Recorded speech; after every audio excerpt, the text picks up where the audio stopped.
Mode. Good afternoon. My name is Ginny Test with Member Services from IHA. On behalf of IHA, I would like to thank everyone for attending today's webinar with Riedel Marketing, Data-Driven Decision-Making, the Key to New Product Success, presented by A.J. Riedel, the Senior Partner of Riedel Marketing. A.J. has over 25 years of marketing and market research experience and has specialized in the housewares and home goods industry for over 20 years. Her knowledge and understanding of the housewares industry encompasses market dynamics, channels of distribution, consumer behavior, and consumer trends.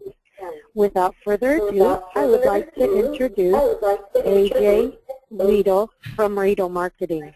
If anyone has any questions during the webinar, please free to email them, and we will ask them as they are received.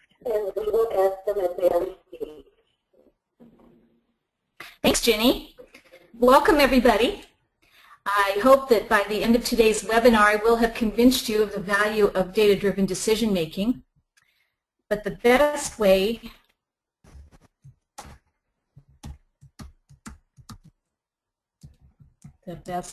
my computer has frozen.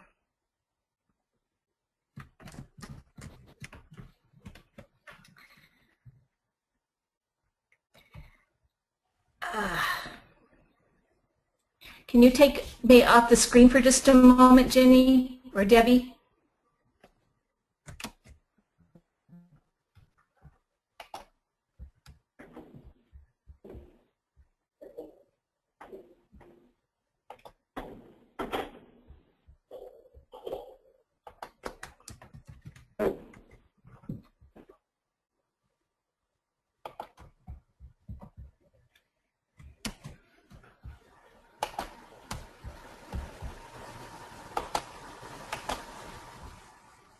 Let us know when you're ready, AJ.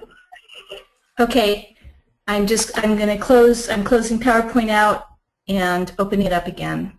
So I'm really sorry. It was working quite nicely. She's talking to the headphone and her microphone. All right, let's try this again. Okay, put me back on.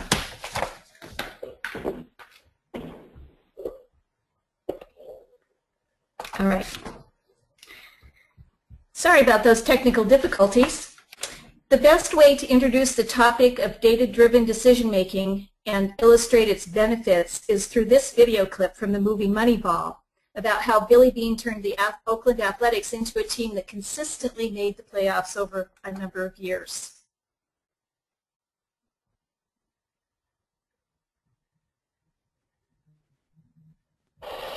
There are rich teams, and there are teams defeated crap. And there's us. We got I've seen in Moneyball, Billy Beane's in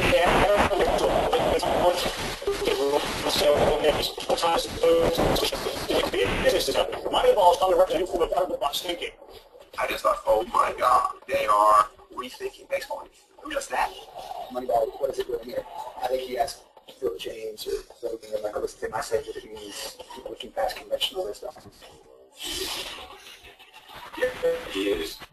That they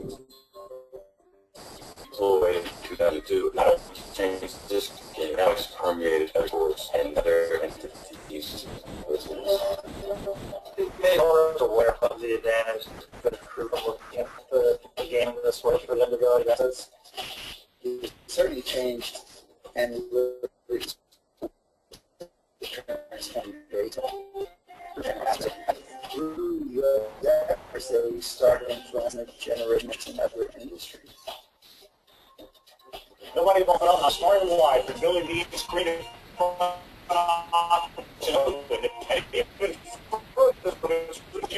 statistics in this Billy their thing xeroxing and mailing is abstract to everyone. I mean, he was the real pioneer. No one's probably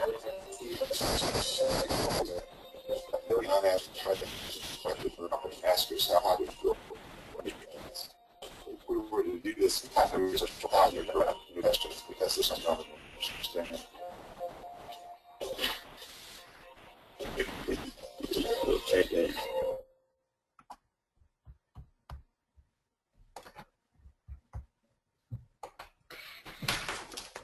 The Athletics were near the very bottom of the league in terms of their financial capacity to spend on acquiring talent. Or as Brad Pitt puts it in Moneyball, there are rich teams, there are poor teams, then there's 50 feet of crap, then there's us. Billy Beane and his Harvard-educated quant whiz kid protege turned the conventional wisdom of baseball upside down. And they did it using data-driven decision-making. Through detailed analysis of every imaginable baseball statistic, the duo uncovered the true underlying drivers of success for a baseball team.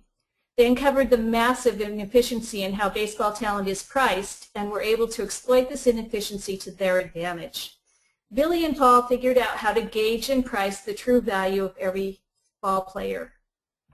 The moral of the Moneyball story, for our purposes, is that data-driven decisions result in significantly better outcomes than gut feel, intuition, or conventional wisdom. And there's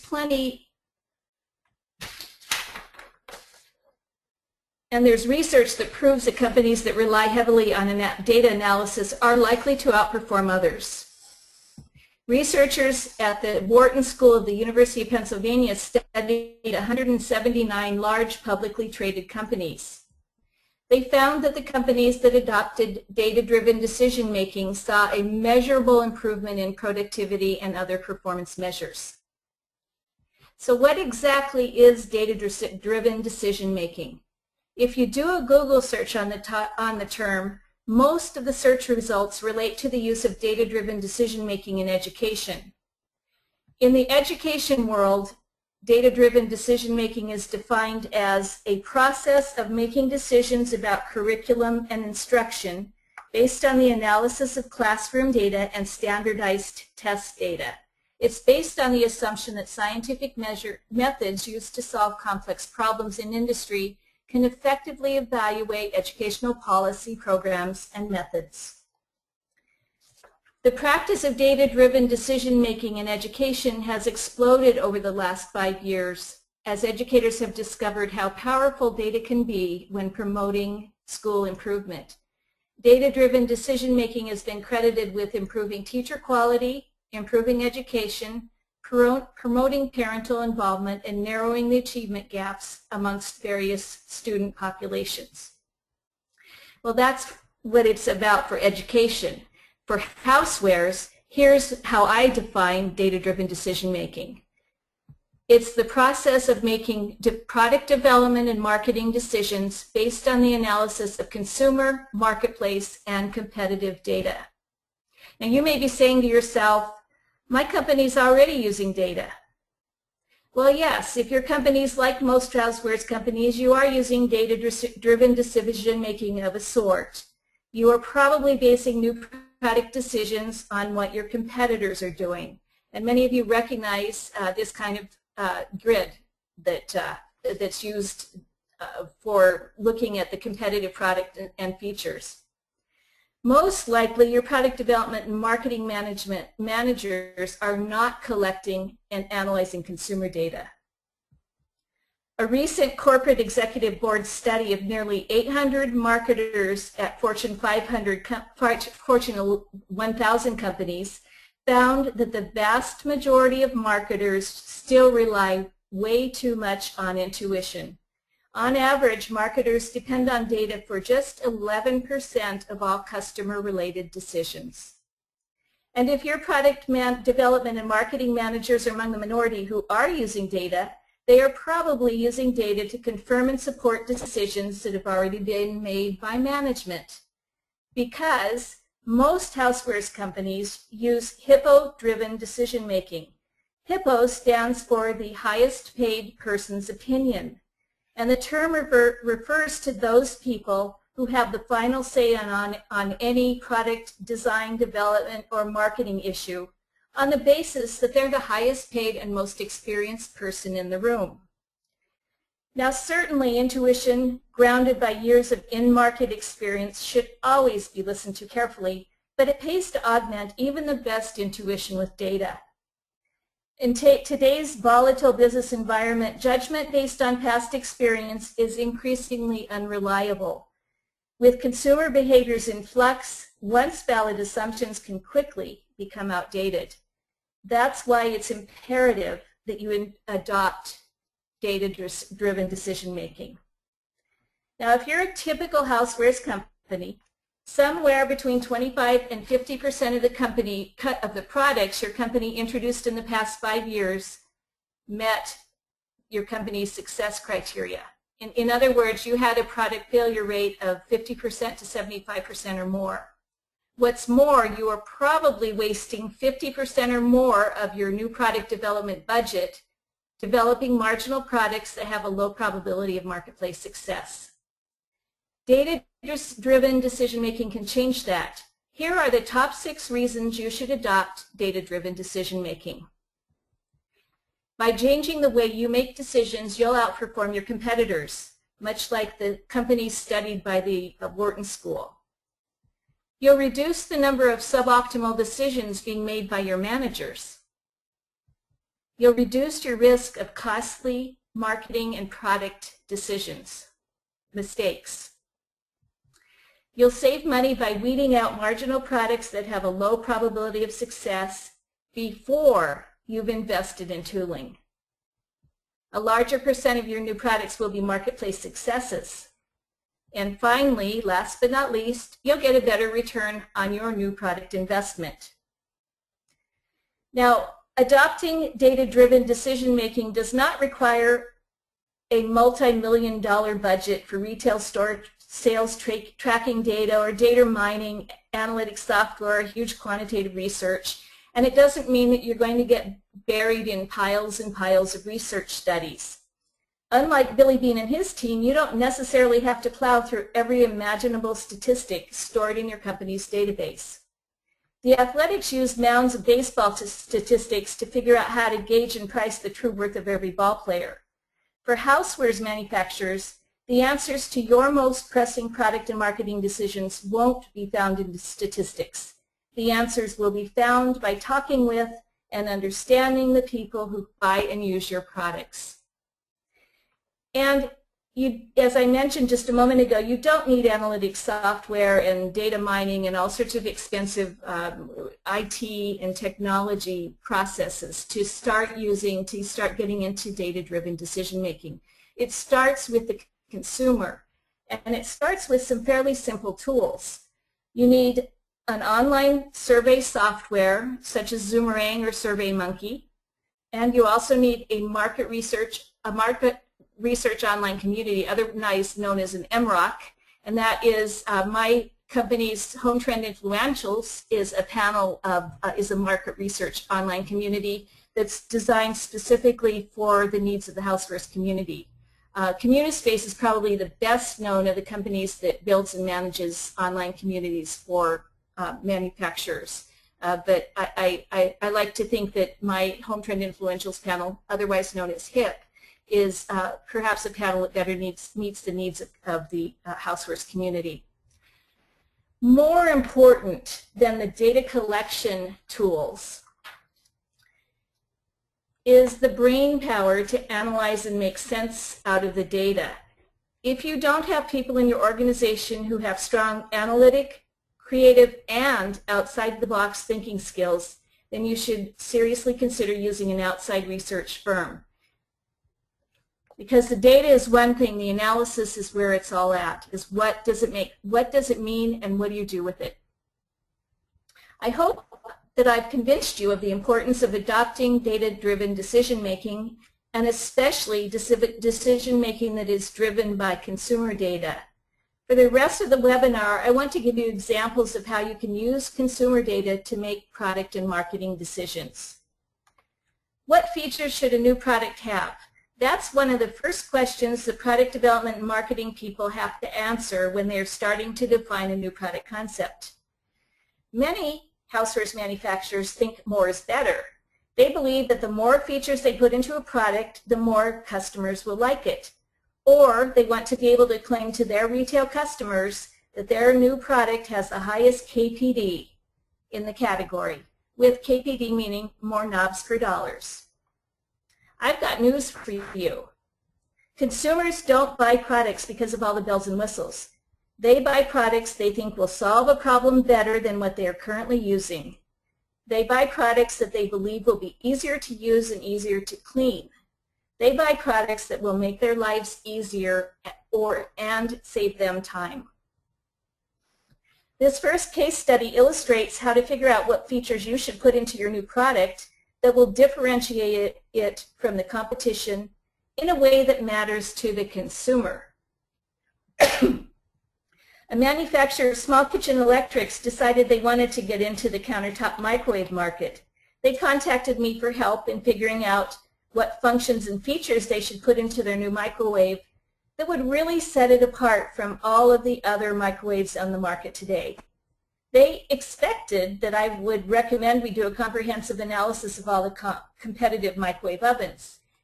Instead, I recommended a consumer needs assessment, because to develop products that are significant improvements over the products that are currently on the market, you have to thoroughly understand the people who are buying and using these products. And this is especially true in highly competitive sort of commodity-like categories like coffee makers, toasters, microwave ovens. You must understand what problems consumers are having with the products that are currently on the market, so you can come up with ideas that will solve those problems. You must understand where current products fall short so you can develop products that consumers will like better. I used the online panel survey methodology and conducted this study with my Home Trend Influentials panel. I started with questions about their microwave oven. Questions like how long they've owned it, how much they paid for it, what brand they own. The next set of questions addressed how satisfied they were with their microwave oven. Next, I asked what they cook in their microwave oven and how often they cook different types of foods. Finally, I asked questions about what cooking functions and features they would want if they were buying a new microwave. The research revealed that there are 4 distinct segments of microwave oven users based on what they use their microwave for. The first and largest group is the people who use their microwaves mostly for melting and reheating. The second group is the people who use their microwaves mostly to heat up leftovers. The third group is the people who use their microwave mostly to heat up frozen foods. And then finally, the fourth group is people who actually use their microwaves to prepare whole meals. Now, current microwave manufacturers are throwing everything into their microwave ovens so that they will appeal to anybody who could possibly ever need a microwave oven. But what we found out in the research is that the functions and features people want in their microwave and how much they're willing to pay for their microwave really depends on what they use their microwave oven for. For example, people who use their microwave mostly for reheating and melting say they absolutely must have the reheat function, but they don't want or need the keep warm or convection functions. Nor are they particularly interested in racks for bi-level cooking, multi-stage cooking options, or a delay start feature.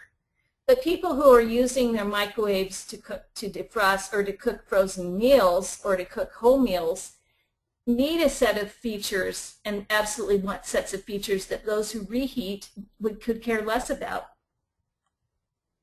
So based on the research findings,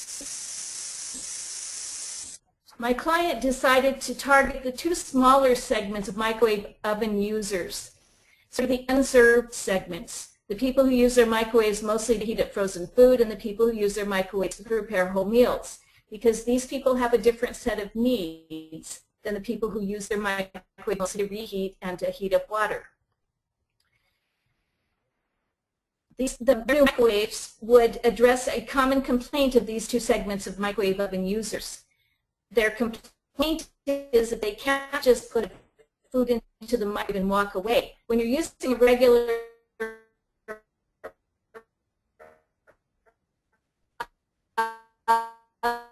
oven, you put something in,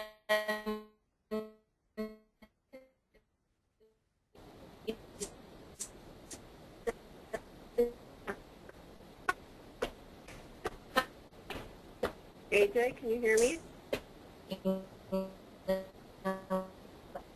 of food from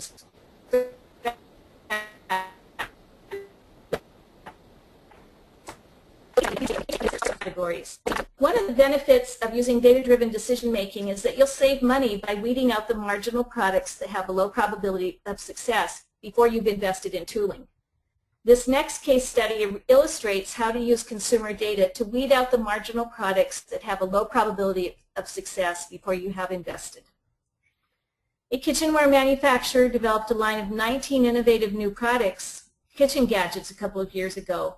Before they invested in tooling, they wanted to find out how interested consumers would be in each of the items. I conducted an online product concept test with the Home Trend Influentials panel.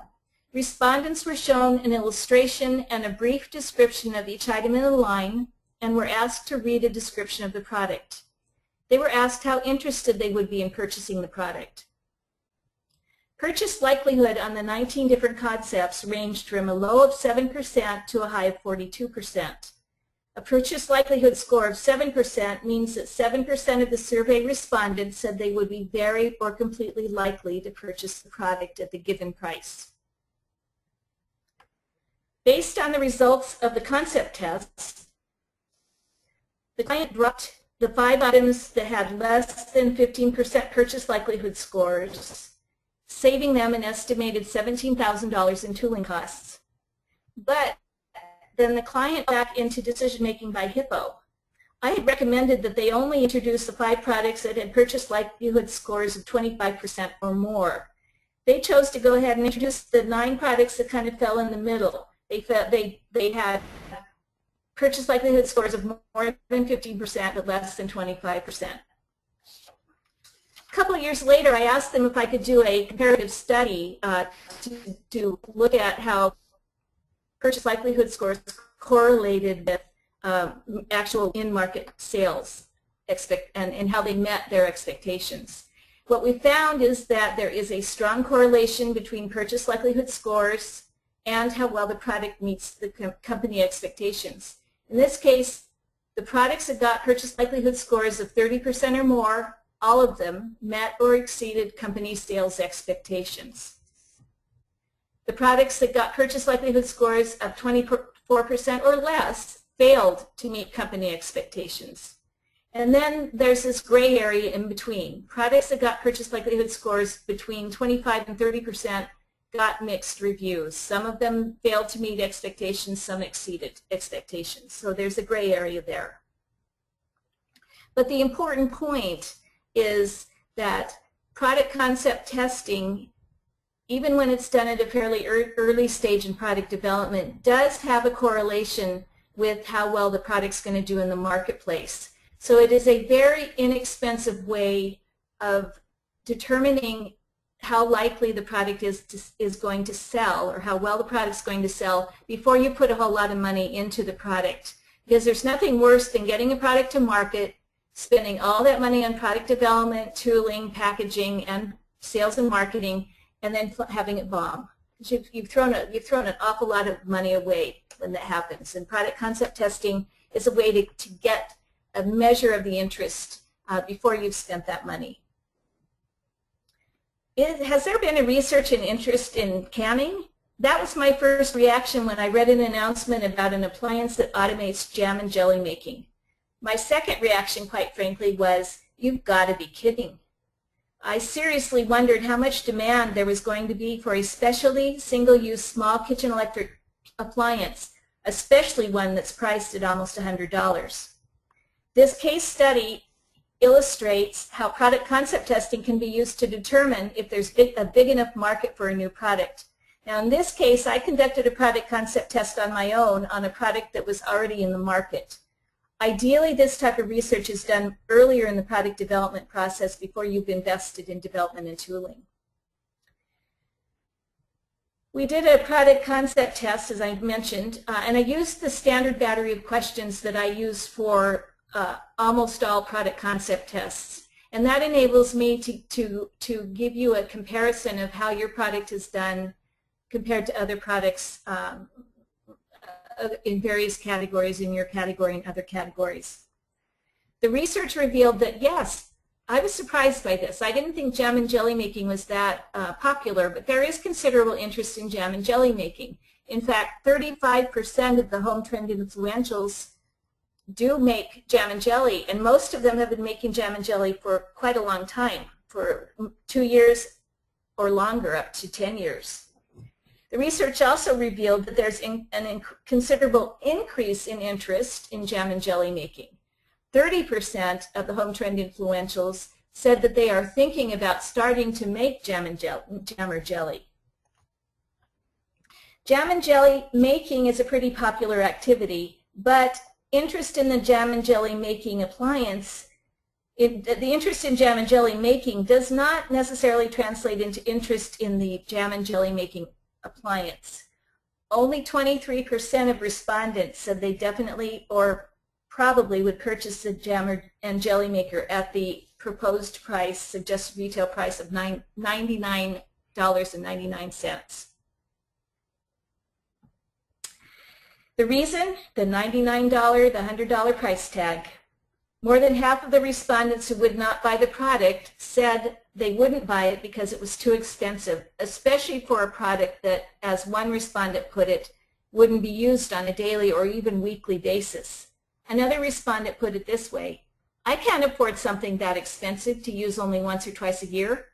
If I did make jellies more often, I'd make the investment. Lots of people wish they knew how to make their own fruit preserves but balk at the perceived difficulty. That's what Sean Sullivan, associate publisher of House Beautiful magazine, believes. If he's right that what is keeping consumers from making their own homemade jams and jellies is a perceived difficulty, then we'd expect to see purchase interest higher among respondents who are thinking about starting to make jam and jelly. In fact, the opposite turned out to be true. 37% of the respondents who already make their own jam and jelly said they probably or definitely would purchase the jam and jelly maker. In contrast, only 21% of the respondents who were thinking about starting to make their own jam and jelly said they probably or definitely would purchase. They were not willing to make the investment of $100 in the jam and jelly maker appliance. The respondents who already make jam and jelly appreciate the time and money saving benefits of the appliance. Some of their comments included, if it would save me time, I'm all for it. If it's worth it not to have to manually stir constantly. I can in large batches, so this would be extremely helpful. It would make my life so much easier. Those are the kind of comments from the people who already make jam and jelly.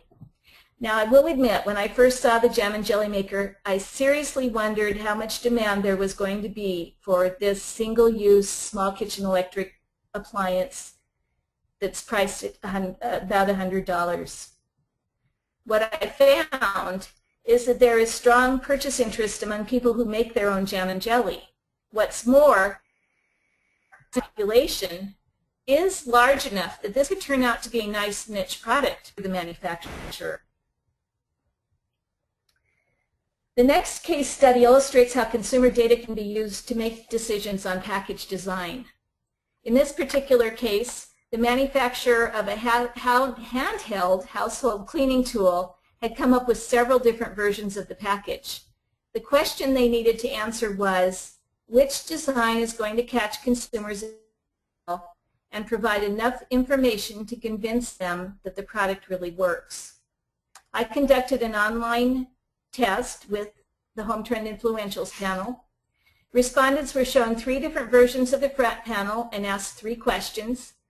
Next, they were shown a list of 6 different product benefits and asked which was most important to them and why. And finally, respondents were shown 2 versions of a side panel and asked which design did a better job of selling them on buying the product and why. The research revealed that package B was the best of the 3 front panel options because it was better at communicating what the product does and at making people want to buy the product. One product benefit out of the 6 turns out to be the very specific claim about what the product eliminates was by far more important than the other 5. And the research indicated that side panel A was the best of the 2 side panel options by quite a margin. The research also revealed that the package did not answer some of the questions the prospective purchasers had about the product, including specifics on how to use it and how it works. And if a prospective purchaser is at retail and they look at a product and the package does not answer their questions, they are going to walk away because an uncertain consumer is a consumer who is not going to be willing to spend money. So what they found out that consumers had an awful lot of questions that were not being answered currently on the package. And further, the package didn't offer enough proof. This is a product that's a little different from the average household cleaning tool. Uses a different technology, and the packaging didn't provide enough proof that the product really works to overcome the natural skepticism that many consumers have towards technologies they're not familiar with. So the decisions that the client made based on the package test was that they would use front panel version B, but they would switch out the product claims and use the more specific product claim. This, they would add more information about how the product works to the back panel, and the layout of side panel version A, but they would add scientific proof that the product really does work. Pricing decisions are some of the more critical decisions, and they are decisions that can make the difference between success and failure. A decision that is almost always based on the prices of competitive products and almost never based on consumer feedback. And pricing decisions are especially difficult when the product is quite different from what is already on the market. This case study shows you how consumer research can be used to determine the optimal price point. The manufacturer had developed an innovative new type of utensil tray. They had figured out that the most profitable price would be $19.95, but they were concerned that consumers would not be willing to pay that much of a premium in a category where the average utensil tray cost about $10. Even if their product had some very decided benefits, they were concerned about the price. So we conducted an online concept test, but instead of asking one purchase likelihood question, we asked a series of 3 questions. We asked purchase likelihood at 3 different price points. And what we found out was that 29% of the respondents said they probably or definitely would buy the product at $19.95. At $17.95, an additional 3% said they would buy the product. And at $14.95, an additional 22% said they probably or definitely would buy the product. So of the 3 prices tested, the $14.95 price point is the price point that will generate the most volume. The final case study illustrates how an online survey conducted with a market research online community can diagnose why a product isn't selling as well as expected. A manufacturer of high-end small kitchen appliances recently introduced a new convection toaster oven that had a number of features not found on other high-end ovens, including a new heating technology that promised better cooking performance. They were confident that consumers would be willing to pay $250 for such a well-featured toaster oven, even though the best-selling competitive toasters cost $50 to $75 less. But once they got it to market, they found the product was not selling as well as they thought it would. So I conducted a diagnostic test to help them figure out why the product wasn't selling. A diagnostic test uses the same battery questions that are used in a product concept test. The only difference is the image that the respondents are shown. In a concept test, the visual usually is a line drawing or an illustration. With a diagnostic test, because it's a product that's already in market, the visual can be a photograph of the actual product. The research revealed that the product was comparable to the two competitors on desirability, believability, and uniqueness. And these are attributes that are important in whether and how consumers are going to regard a product. But the product fell far short on purchase likelihood. Only 7% of respondents said they definitely or probably would buy the oven. In contrast, 30% of respondents or more said they would definitely or probably buy each of the two best-selling competitive products. Survey respondents simply didn't think that the added features were worth paying more than $200 for, especially in a product category where good quality machine could be purchased for much less money. As one survey respondent put it, when she said, "I don't see any feature worth the premium price. You can get a good toaster oven for the $100 price range that can cook a frozen pizza. All the fancy storing memory sounds like a gimmick." Another respondent put it this way, "I'm not sure that all the extra functions of the oven would justify spending so much more than I would for a regular toasting oven." Now, the reason for doing the diagnostic test in this case was to find out why the product wasn't selling. Well, we found out that the product wasn't selling through well because the unique features were not perceived by consumers as delivering enough benefit to justify paying such a high price. Now, over the last 40 minutes or so, I discussed why product and marketing decisions that are based on data are much more likely to result in successful new products than decisions that are based on management intuition and experience. I've given you 6 reasons why you should adopt data-driven decision-making, and I've used case studies to illustrate how the simple tools of online surveys and market research online communities can be used to help you make informed product and marketing decisions. So I'd like to end by summarizing the 5 things I hope you take away from this webinar. First key takeaway is that decision-making is a process of making product development and marketing decisions based on the analysis of consumer, marketplace, and competitive data, with emphasis on consumer data. Data-driven decisions result in significantly better outcomes than gut feel and intuition. Product and marketing decisions require consumer data. And finally, you don't have to have a multi-million-dollar budget to start data-driven decision-making. And now, finally, the final, much of consumer data collection can be done using online survey software and a market research online community. The Riedel Marketing Group website has lots of resources that can help you get started with data-driven decision-making. If you're interested in finding out about these additional resources, give me a call or send me an email. And my phone number and email address are on this screen. I also have my Twitter handle and my LinkedIn address. So I'll hand it back to Ginny and Debbie.